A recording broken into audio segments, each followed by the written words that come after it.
The malnutrition crisis rocking many households in the country, Nigeria that is, has assumed a severe dimension, with galloping food inflation and strict prices of commodities now beyond the reach of many. Already, 40% food inflation has tumbled prices of staples by 300% in less than a year, making it extremely difficult for many households to buy essential items, including basic protein such as eggs. The fallout is the growing cases of severe malnutrition in many parts of the country, estimated at over 100% increase in the last 5 months. Well, that is a staggering number. Joining me to make sense of this is Maryam Yunusa-Yakubu, analyst at Chapel Hill Denham. Thank you, Maryam, for joining me today. Thank you for having me. Right, Nigeria faces a huge challenge, if you ask me. There is headline inflation, which is partly exacerbated by food inflation, and there is also the ripple effect of that on households whose earnings have, of course, been eroded. Where do we even start from in addressing these issues? Because, I mean, it's like it's a pile-up, if you ask me. Yes, I agree with you. Inflation continues to be an issue, especially with food inflation soaring. I agree with you also that the consumers' purchasing power has been eroded.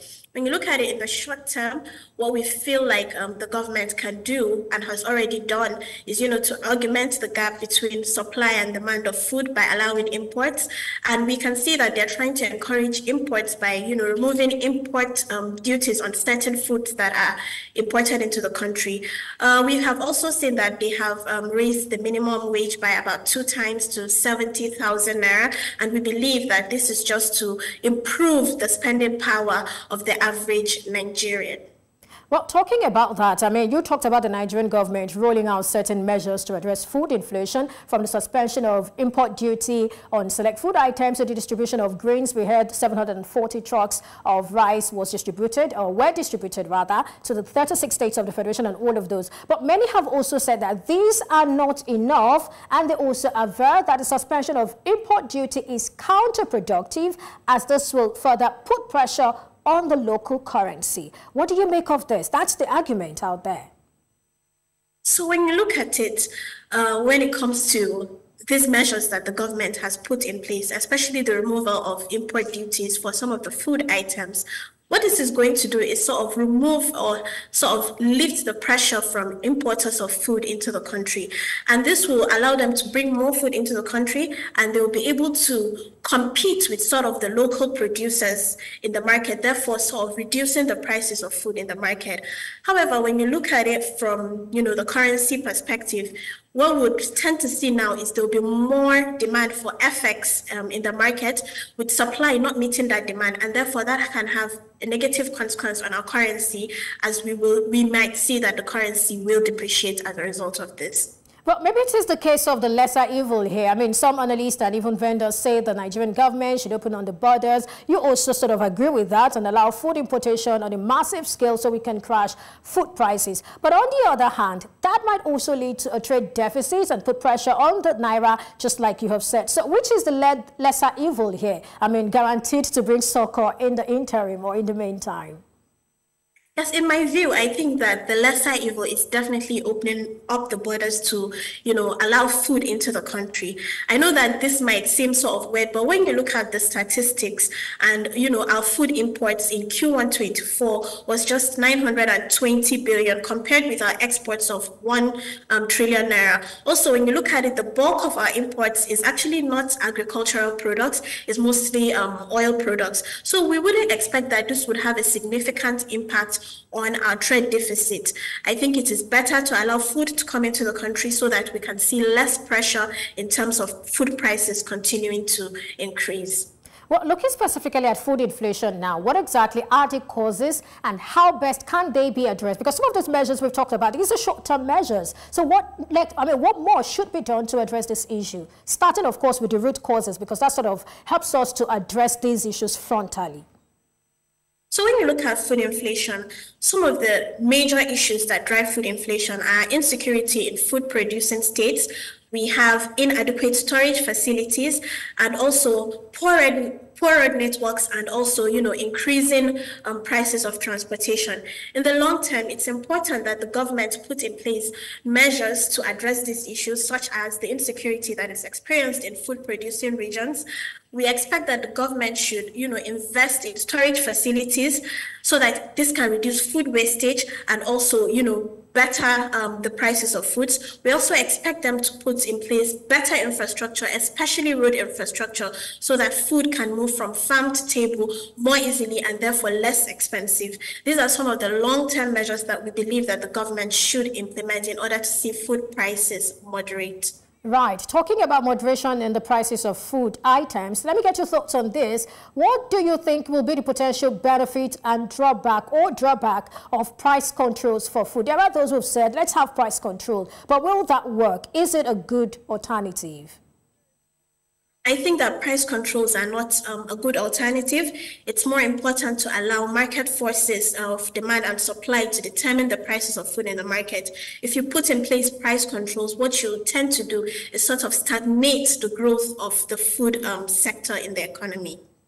Right. Now, beyond inflation, there is a brewing challenge, which, of course, brought us here. Talk about UNICEF report or MSF report on malnutrition. And in a recent interview, MSF's Nigerian representative, that's Doctors Without Borders, Dr. Simba Chirima, said the country has a serious emergency at hand and must be tackled headlong. Maybe I will just quote him verbatim. He said, and I quote, "The Ministry of Health has identified about 2 million children as suffering severe acute malnutrition and may likely die if they don't get the necessary help.